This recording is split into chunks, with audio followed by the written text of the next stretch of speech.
Fala galera, vamos acompanhar aí a turma do Equipe F trazendo as principais notícias do futebol e tudo sobre a preparação da seleção brasileira para enfrentar Senegal sábado às 13 horas.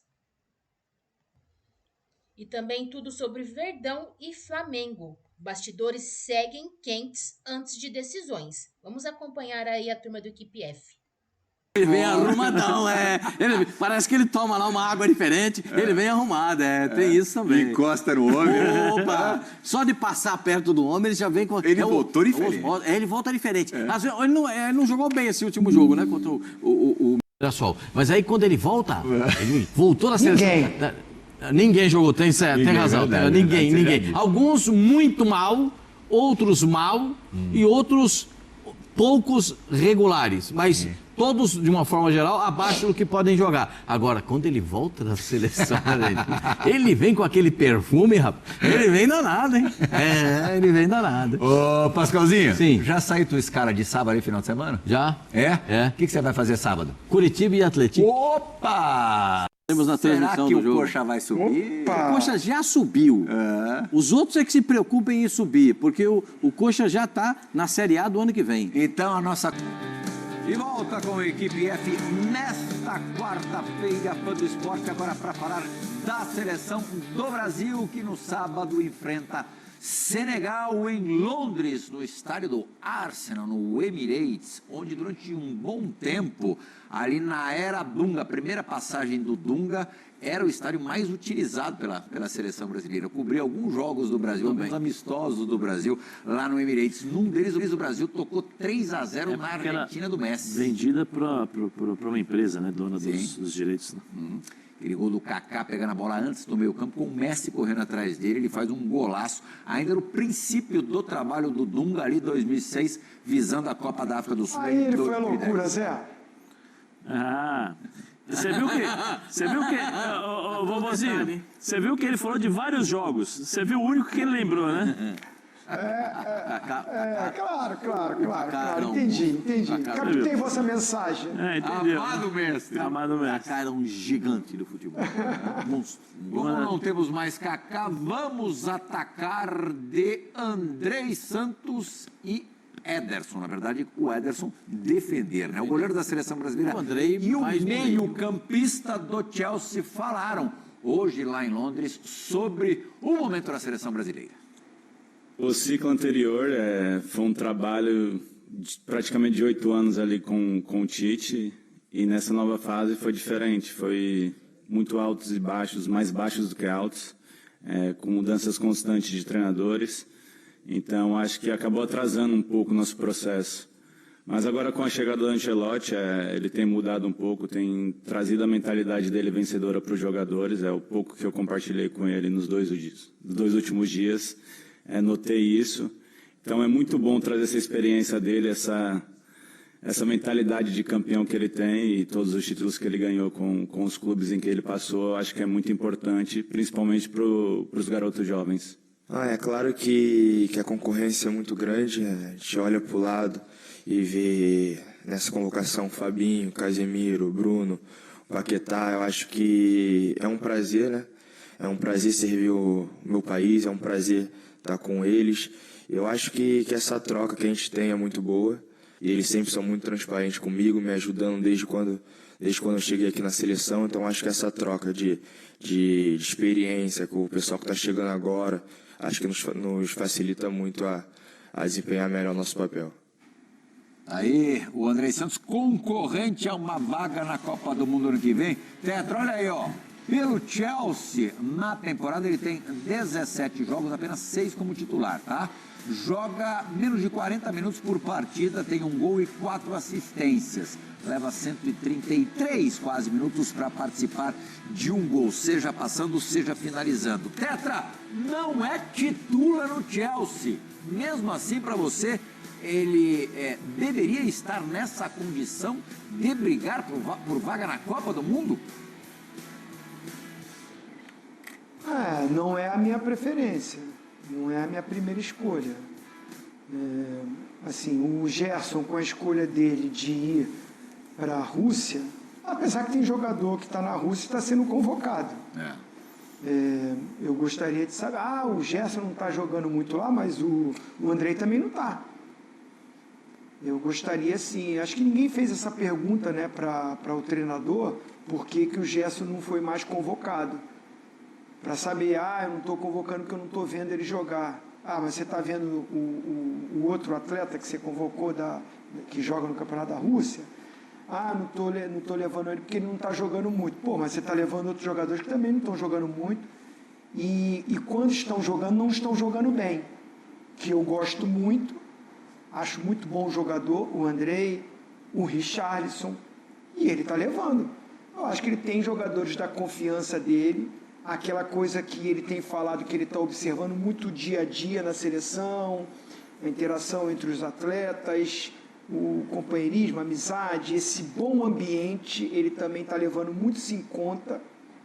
E assim, são todos ótimos jogadores, não estou falando que não são bons jogadores, mas não vive seus melhores momentos. O André é um deles, é um bom jogador, acho ele bom jogador, mas eu acho que assim, eu mesmo, entre ele e o Gerson, eu prefiro o Gerson. Inclusive me entrega mais de uma função. O André é mais primeiro volante, às vezes pode fazer um segundo, mas não é aquele segundo que pisa lá na área, que chega de fora para bater. O André não é um Bruno Guimarães, não é um Gerson. E a seleção já jogou com Bruno Guimarães e Gerson. Então, assim, são opções, ele está testando, mas eu estou te respondendo. Não é a minha primeira opção para ir para a Copa do Mundo, o André. É muito bom jogador, mas não seria a minha primeira opção. Zé Elias, ali é o teu quadrado, você domina ali a região, a área como poucos. O Gerson, como disse o Zinho, parece carta fora do baralho. Quem está no baralho agora, lá em Londres, na posição, é o Casemiro, titular. O Fabinho, que é um jogador ali que regula a faixa etária do Casemiro, um jogador mais experiente. Para segundo, que o Andrei também faz, você tem Bruno Guimarães e Paquetá. Dá para o Andrei aspirar ir à Copa do Mundo no ano que vem, com essa concorrência? Não, eu acho que se ele está sendo chamado, mesmo não jogando, né, com frequência, eu acho que você tem que acreditar. Eu, particularmente, eu gostaria de ver um outro jogador jogando. Ele foi convocado, mas ele não teve a oportunidade de jogar com o Ancelotti, que é para mim, o André. André, primeiro volante. Fazer o primeiro volante e talvez quando você, se não tiver a possibilidade do Casemiro, né, um primeiro volante forte que cobre ali a zaga, que tem possibilidade de jogar. Estou falando na posição de primeiro volante. Na posição de segundo volante, que é o caso do Andrei, você tem aí bons jogadores também, né? O Bruno deve ser titular, a gente não sabe se o Paquetá também pode ser utilizado também com essa função. Então tem outros bons jogadores. Mas assim, a gente está vendo que o Ancelotti... Para mim, quem vive a melhor fase, Zé, desculpa, para te ajudar, mas o Andrés Pereira está fazendo essa função no Palmeiras. Eu ia falar uma coisa, né, que exatamente o que eu ia falar é que o Ancelotti está demonstrando claramente que ele está levando homens de confiança. E não os melhores na posição, em determinadas posições. É o que ele confia e ele coloca. Por exemplo, eu convocaria ou o Léo Ortiz ou o próprio Léo Pereira no Flamengo. O que o Léo está jogando é impressionante. É uma regularidade... O Pereira ou o Ortiz? Não, o Léo Pereira agora. O Ortiz esteve machucado. Mas o Léo Pereira, o que ele está jogando em termos de regularidade, e não é fácil. Melhor zagueiro do Flamengo. E não é fácil, ele está jogando bem, pega com a bola nos pés e ele consegue fazer inversões, e uma coisa que o futebol brasileiro e os zagueiros precisam fazer na seleção, que é saber aqueles passes, né, nas entrelinhas, como gosta de dizer o Pascoal ali, aquele passe forte, chapado, fazendo mudanças de inversões de jogo. O Léo Pereira está jogando muito bem, bolas altas, né, finalizando também. Mas ele deixou claro isso. Agora, é culpa do Ancelotti? Eu acho que não, porque nós demoramos muito para definir um treinador e ele tem pouco tempo. Ele vai chamar o cara que ele viu uma vez, sentiu, acho que simpatizou e vai convocar. Nós estamos vendo aí, Luiz Henrique joga na Rússia, o Gerson também joga lá. Ou seja, informações eles têm. Não adianta falar, informações eles têm. Agora, o querer, fácil, né? O querer e a convocação, eu acho que o Ancelotti já demonstrou muito isso em algumas ocasiões. Eu vou colocar os caras que eu confio, e não os que são os melhores em determinadas posições. Mas é compreensível. Pouco tempo, tem mais 3 jogos, né? Esse, o outro contra a Tunísia, depois Croácia e França. São 4 ao todo. E vão para a Copa do Mundo. Então, por exemplo, o Richarlison. eu acho que o Richarlison não deveria estar na seleção brasileira. Você e quase todo mundo. Eu acho. É o homem de confiança, trabalhou com ele no Everton. O Richarlison no dia a dia é um cara... O Richarlison, marca lá o lateral, o cara ele vai marcar. Richarlison, dá carrinho ali na trave, o Richarlison vai fazer isso. Cabeça na parede. Entendeu? São pessoas, são homens de confiança dele ali. Ô, Pascoalzinho, você acha que o Ederson vai trabalhar muito no sábado? Vai. E para ele é bom, né? Vai. É bom que seja assim, não é? Ele é um baita goleiro, eu respeito Não muito. que ele precise provar mais nada, porque é um goleiro super consolidado. Teve acho que 8 anos de Manchester City, ganhou uma cacetada de títulos. Provavelmente vai à terceira Copa do Mundo. Passou 2 Copas do Mundo com a seleção brasileira. Sim. E deve ir à terceira Copa do Mundo. Você acha que ele pode brigar pela titularidade? Eu acho que ele tem condições. Você pode dizer, mas agora não está jogando mais no futebol inglês, na Premier League e tal. Joga No Fenerbahçe. Joga lá na Turquia, é capaz de ser diferente e tal. Mas eu acho que ele não perdeu a qualidade que ele tem. Ele é um goleiro que sabe jogar muito com os pés. É um goleiro que tem uma diferença muito grande com os lançamentos que saem dele para os atacantes. E o Brasil talvez precise disso. Numa Copa do Mundo. O Alisson é um baita goleiro, tremendo goleiro. O Ederson também é um tremendo goleiro. Acho que a briga mesmo é pela terceira vaga. Sim. A briga é pelo Bento, o Bento que está convocado agora, né? Brigando pela terceira vaga. Mas esses dois, para mim, parecem consolidados. O Brasil vai pegar um adversário muito legal. Que bom que seja jogo assim, duro, seja jogo assim, desse tipo de jogo. E também entendo que o Ancelotti, ele tenha feito essas convocações que você falou, Zé, exatamente para ele avaliar todas essas condições, para chegar em março ele encaminhar uma lista prévia. Pascoal, mas assim, eu não sei se o Robozinho vai pensar da mesma forma que eu, né? Uma coisa, eu já tenho essa ideia desde a época do Tite, quando ele convocou o William José na última convocação e não colocou o jogador para jogar. Eu acho assim, se nós estamos vendo que ele está fazendo testes, então que ele coloque os jogadores para jogar. Uma coisa é você participar dos treinamentos. Dá uma voadora, corre e tal. É lógico que o cara vai fazer de tudo para mostrar para o treinador que ele está com vontade. Agora, coloca a camisa, escuta o hino e vai para o jogo. É outra situação. A responsabilidade é outra. É melhor testar com a Tunísia, não é não? Não, é melhor testar em qualquer jogo. Coloca para jogar. Se você convoca na última partida, por exemplo, mesmo sendo amistosa, tomou uma cacetada no Japão. Mas pega mal para ele de novo. Mas ô Plirra, vai pegar mal para ele? Pega. Mas só que é o seguinte, Casemiro, eu já sei o que o Casemiro vai me apresentar, que ele vai me dar. Eu já sei. Inclusive nos jogos que eu precisei, nos últimos jogos, aí ele deu. Então, peraí, André, vem cá. Vai de primeiro volante. Se precisar alguma coisa, no segundo tempo eu coloco o Casemiro. Eu preciso testar esses jogadores, até porque se levar para a seleção e não colocar para jogar, não é teste. Porque você não sabe como ele vai reagir. É o caso do Juba, na sua opinião? Também. Se tiver oportunidade, teve oportunidade, coloca para jogar. E foi bem. Eu acho que é assim, você tem que colocar para jogar. Aí você não convoca, vai para a seleção brasileira, talvez vá para uma Copa do Mundo, chega na Copa do Mundo, é pior ainda. Pressão, a expectativa, a atmosfera do estádio, aquela coisa toda, o jogador não consegue jogar. Zé Carlos, que infelizmente já faleceu, que imitava Galo, né?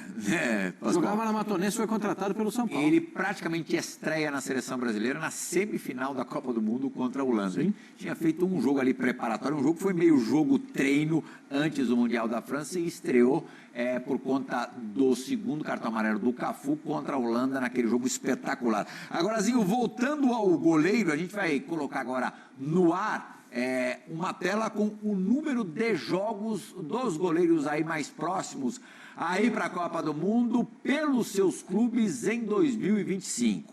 O Alisson já está há bastante tempo machucado, mas fez 31 jogos no ano, sofreu em 8 desses 31 jogos, não sofreu gols. O Bento 34 com 11 jogos sem sofrer gols. O Ederson, que jogou no City e agora está no Fenerbahçe, 32 jogos, olha só, em quase metade não sofreu gols. E o Hugo, goleiro do Corinthians, também expressivo, aí 50 jogos na temporada, em 24, 48% em termos de percentual, é o mais alto sem sofrer gols. Como é que você vê essa disputa aí? Pela camisa 1, talvez não seja exatamente uma disputa, porque o Alisson me parece ser o titular, mas pela segunda e terceira vagas de goleiro para a Copa do Mundo? Eu acho que assim, o Alisson se recuperando volta. O Ederson tem uma qualidade nos pés também, e muita experiência, levaria. E gosto muito do Bento, mas acho que o momento é do Hugo. Acho que o momento é do Hugo como terceiro. Acho que nesse momento, mesmo não tendo feito um bom jogo contra o Japão, e o treinador confiando leva novamente, eu acredito que assim, ele poderia testar um outro goleiro. O goleiro do Vasco tem feito campanha maravilhosa há muito tempo, né? O Léo Jardim. Então, assim, mas por ele estar repetindo esse quarteto, eu acho que o Hugo está, nesse momento, um pouquinho na frente do Bento. Eu acho que a briga mesmo pela terceira vaga. Os dois, para mim, já parecem definitivos. O Bento joga no futebol árabe. E o goleiro do Corinthians a gente vê todo dia. O Hugo a gente vê praticamente 2 vezes por semana. Mas não foi um tostão, né, Pascoal? Ele foi cortado da seleção, não foi um tostão, né? Não, ele Ou passaram aí, né? Ele teve uma pancada na perna. Falaram que foi um tostãozinho. Foi um tostão. Tostão tá fora até da seleção.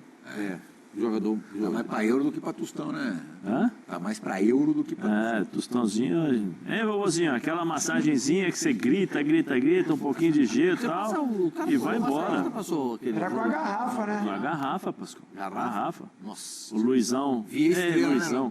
Grande Luizão. Sabe o que aconteceu? Eu não sei se deve ter feito no vovozinho. O Luizão tinha uma mágica, o Luizão, massagista. Ele levava breu, então ele fazia clara, colocava clara com breu, por exemplo, na perna e enfaixava assim, para ver se a gente conseguia jogar. Funcionava sim. Às vezes sim, às vezes não, né? Porque às vezes depende da lesão, mas grande Luizão. Vini Júnior falou à CBF TV, gravou uma entrevista com o pessoal da televisão da Confederação Brasileira de Futebol e a gente vai reproduzir parte dessa entrevista agora.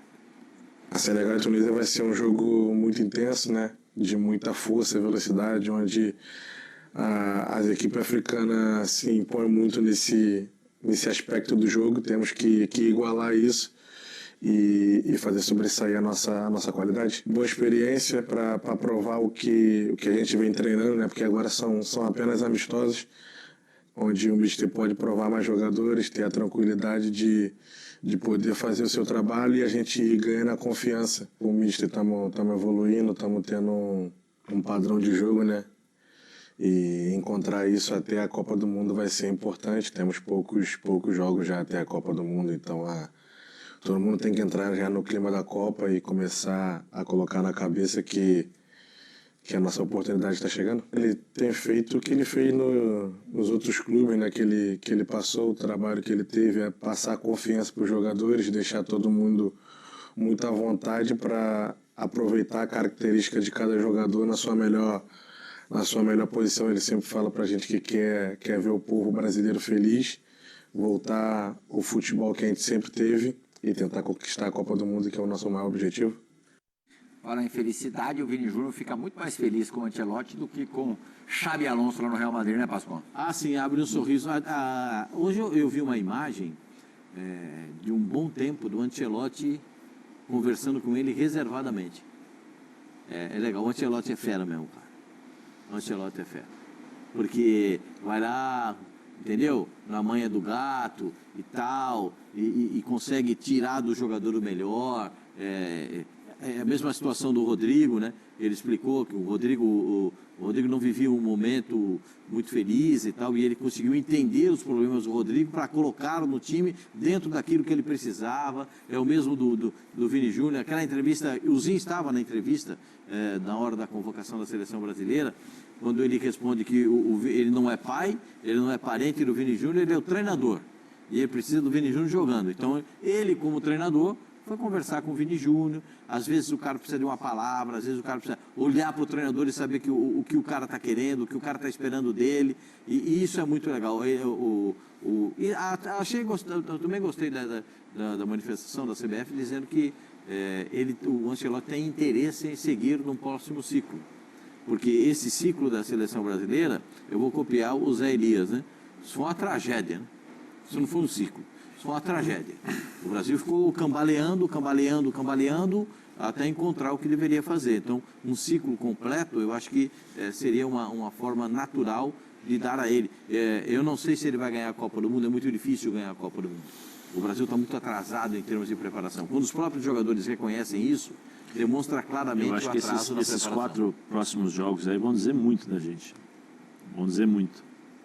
Em relação à nossa preparação, à nossa condição, à qualidade do time. Sobre permanência, bom, o Tetra pode falar muito bem, porque ele já viveu isso muito de perto. Se ganhar a Copa, se acontecer hoje, se a gente pensar no Brasil campeão do mundo, seria, até tratando-se de Brasil, quase que uma surpresa, né? Mas se acontecer, Zinho, aí não é que o Ancelotti tem que puxar o carro? Porque vai fazer outro ciclo, pô, se ele já cumprir a missão? Eu acho que assim, a conquista é um motivo maior da contratação dele, a contribuição é buscar o Hexa, porque a bagunça que infelizmente estava, e eu não culpo os treinadores só não, acho que os jogadores contribuíram e principalmente a presidência da CBF, né? Porque muito tempo a seleção ficou sem um treinador oficial, né?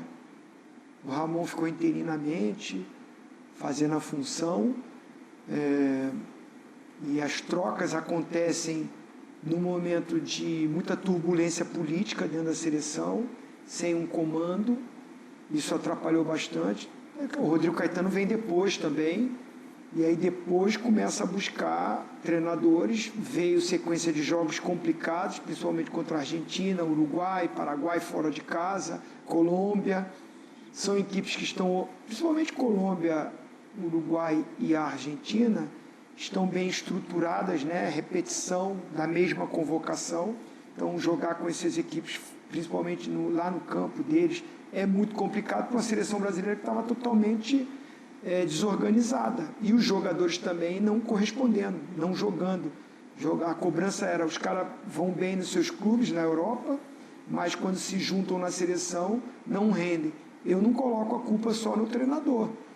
Acho que os jogadores também têm a sua culpa, se tem a sua parcela. E, principal, essa organização de seleção que não dava suporte para tanto treinadores e jogadores. Enfim, passou isso, veio o Ancelotti, chega na reta final, pega os jogos mais factíveis, né? Que se jogar com o Paraguai em casa, acho que foi a estreia dele na eliminatória. O Brasil é favorito, ganhou de 1-0, se não me engano, o gol do Vinícius Júnior. Foi o segundo jogo, né? Você e o Pascoal estavam lá trabalhando. Primeiro foi o Equador, né? O empate com o Equador, depois o Paraguai. Empate. Em casa foi o primeiro jogo. Foi. Eu estava lá na Neoquímica Arena, eu fui convidado para assistir o jogo, junto com os campeões do mundo. Confesso para vocês que achei o primeiro tempo muito ruim da seleção. Eu não gostei. Eu vi que muita gente até elogiou e tudo. Eu não gostei, particularmente eu não gostei do primeiro tempo da seleção. O segundo tempo deslanchou mais, jogou mais. E conseguiu até fazer o gol no primeiro tempo. Eu quero dizer isso tudo, que o Ancelotti, ele consegue a classificação porque as eliminatórias, gente, vocês tinham dúvida de classificação, só fica de fora 3 seleções, porque o 7º colocado ainda vai para uma repescagem. Então, assim, não tinha como ficar de fora da Copa do Mundo. Não é mais aquela coisa que classificam 2 no grupo, que todo mundo fica falando muito, 94 foi assim também, vocês foram no maior sufoco, classificaram na última rodada. Sim, jogávamos pelo empate, dentro de casa, na última rodada, de um grupo que classificava só 2, de 5. De 5 só classificavam 2. Não era tão simples você já emendar uma sequência de vitórias, já tinha Brasil, Uruguai, Equador, Venezuela e Bolívia. A Bolívia com a melhor seleção dela de todos os tempos. Tanto é que ela vai para a Copa e o Uruguai fica de fora.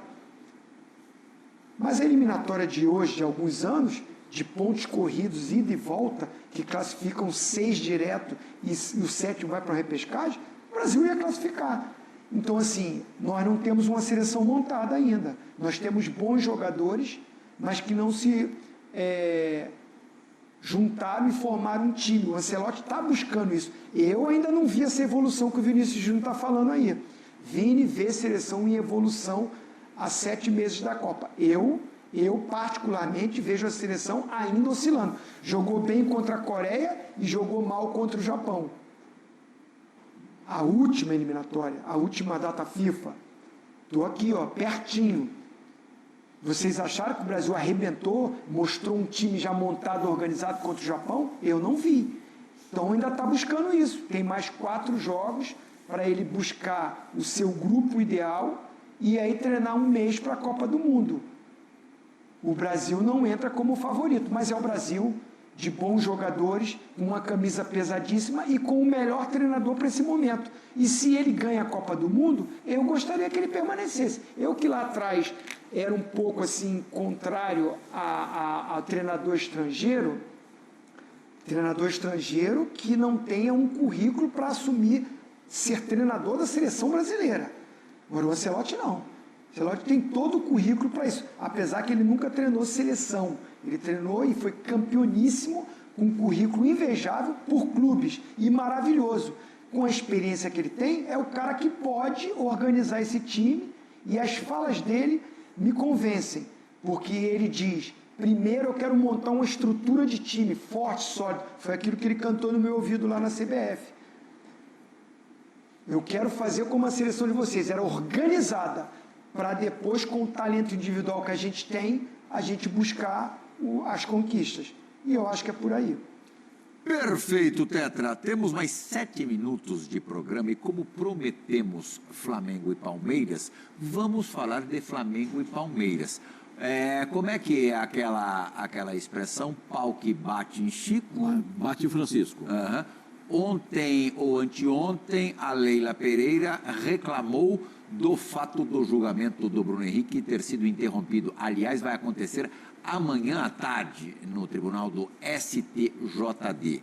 Bom, o BAP atendeu ao Poder 360, deu uma entrevista para o Poder 360 e reclamou do julgamento do Vitor Roque, do Tigrinho, que vai acontecer na próxima segunda-feira no STJD.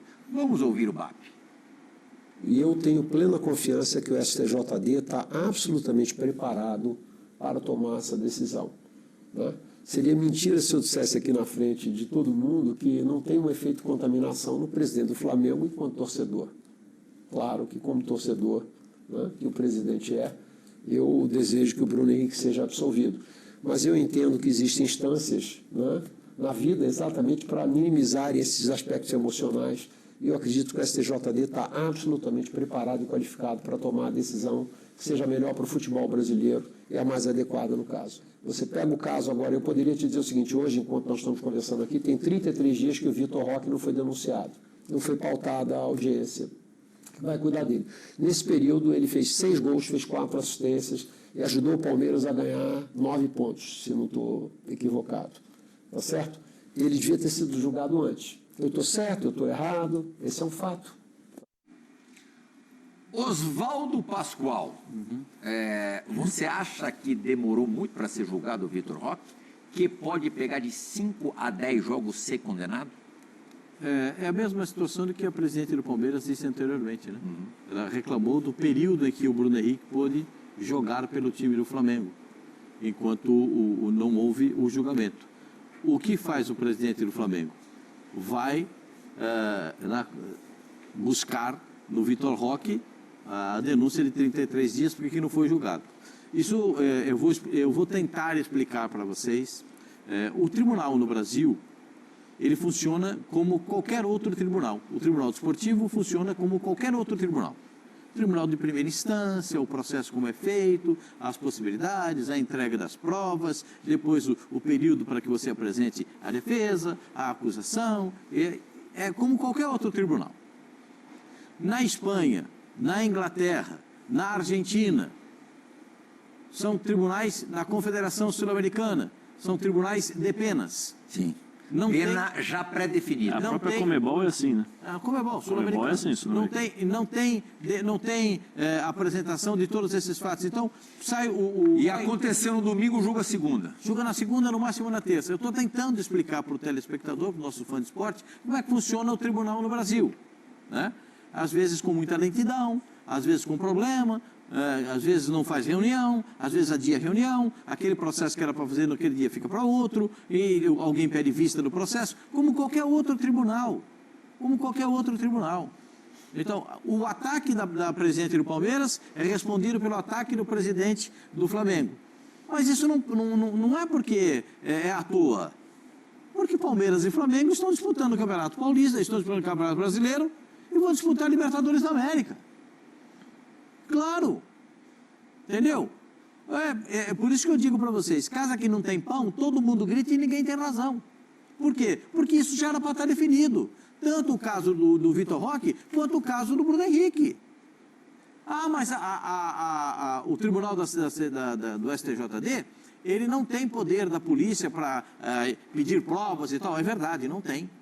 Então precisou sair do processo da polícia, sair da polícia, ir para o Distrito Federal, para que as provas pudessem ser apresentadas, para ter um processo na justiça. Mas ocorreu um negocinho aqui, porque a gente sabe que no campo, no gramado, faltam 2 minutos para acabar o programa, existe a lei da compensação. É o que a gente sempre fala, o time que é prejudicado na quinta, no domingo, muitas vezes ele é ajudado. Você acha que a sentença do Bruno Henrique pode influenciar na sentença do Tigrinho? Não, eu acho que não. Se um for absolvido, o outro vai ser, e se um for punido, o outro vai ser? Eu vou falar para você diretamente, eu acho que uma coisa não tem nada a ver com a outra. E são situações distintas. Cada uma situação é bem distinta, uma situação diferente da outra. Pode jogar pro vozinho lá. Petra, Também. abusando do seu poder de síntese, responda a minha pergunta. Você acha que uma sentença pode acabar tendo relação com a outra? Para o torcedor, para os programas esportivos, com certeza, vai ser tema de muitos debates. Se um for punido e o outro não, você imagina, a chiadeira, a reclamação, as mídias sociais, vai estourar de audiência. Não adianta. Hoje em dia, tudo que acontece entre Flamengo e Palmeiras, essa resposta do BAP é só respondendo porque a Leila falou que o Bruno Henrique, com efeito suspensivo, sendo julgado e condenado, jogou a maioria do tempo, fez o Flamengo vencer, fez gols, ele foi lá e deu a mesma resposta. É aquela guerrinha de bastidor, que já está chata, tá? Tá chata. Já está chato. Tá chata. Tá chata mesmo. Tá parecendo... E assim, infantil, né? É isso que eu ia falar, estão parecendo duas crianças que, não, é meu, não, é seu, não, é meu, não, isso aqui é meu, tal, todo dia. Não, foi ele. Não, foi você, não, foi. Infelizmente. O jogo já tem tantos atrativos. Mas é lamentável, isso é só. Mas é compreensível. São dois presidentes que estão brigando defendendo o seu clube. 18h45, amanhã estamos por aqui? Você falou, está falado. Você manda. Eu nada obedeço regras, normas como você. O Balbino está louco. esperando ali. O Balbino está esperando ali, ó. Isso tem a mão, parece uma guia. Vamos esporte entra na Até sequência. segunda, Pascoal. Até segunda? Amanhã é quinta. O Palmeiras iniciou nesta quarta-feira os preparativos para o clássico contra o Santos, sábado às 21 horas, na Vila Belmiro. O jogo é atrasado da 12ª rodada do Campeonato Brasileiro. Após 2 dias de folga, o grupo se reapresentou nesta manhã. 7 jogadores foram desfalques. Os convocados Gustavo Gomes, Piquerez, Emiliano Martínez, Facundo Torres, Sosa, Flaco Lopes e Vitor Roque. Alan e Andréas Pereira, que participaram do trabalho na academia de futebol, serão desfalques no clássico. O meia-atacante foi punido pelo STJD e precisa cumprir mais um jogo de suspensão. E o camisa 8 levou o 3º cartão amarelo. Soma-se ainda já os lesionados, Everton, Lucas Evangelista e Paulinho, e o Palmeiras pode ter até 12 ausências para o jogo. O diretor de futebol, Anderson Barros, declarou que isto pode fazer com que o Campeonato Brasileiro seja decidido em desequilíbrio. A movimentação desta quarta-feira foi técnico e tática, com um trabalho coletivo em espaço reduzido na parte final. Abel Ferreira ainda não esboçou os 11 iniciais, mas uma possível escalação diante dos desfalques tem Carlos Miguel, Bruno Fux, Murilo e Micael, Kelvin, Aníbal Moreno, Rafael Veiga, Felipe Anderson e Jefté, Maurício e Bruno Rodrigues. Líder do Brasileiro, o Palmeiras está empatado em pontos com o Flamengo, 68, mas à frente no número de vitórias, 21-20.